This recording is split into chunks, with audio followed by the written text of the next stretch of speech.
How much time do I waste on things to make them marginally better? Well, this 30-second video with 0 cuts took me 2 hours to edit. Let's break down all the details. And if you haven't yet, go check out Fear Fiction, she's an amazing cosplay content creator. My time was primarily spent on 3 things: hair, background, and my eye. I did turn my hair green using hair wax, but I wasn't fully satisfied with the color, so I rotoscoped my afro and then shifted the color to something more in line with my vision. I wouldn't necessarily say that rotoscoping was very hard, especially since it was just one continuous clip with very little movement, but making my laptop process 669 frames still took some time. Then I also knew that I needed to darken the background to make it look less like a room and more like a black void or a black backdrop, while also brightening the subject to make it pop a bit more. That way I could really match Gabby's energy. So I rotoscoped my entire body out, which again took some time for my computer to process, and I know that most people won't even be able to comprehend these details. As a general content creator, I know that, but as an artist, I do value the little things. But even if people can't always process what they're watching, they can often feel the detail and the energy that you put into your work. And lastly, I wore a blue or blue-green contact in my right eye.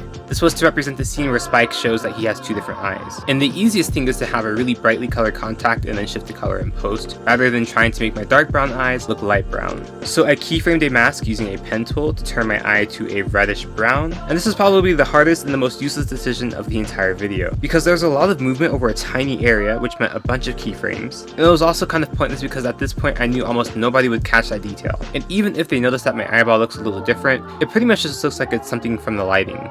It is what it is. But again, because I'm an artist and I have my own silly little standards, I do go the extra mile.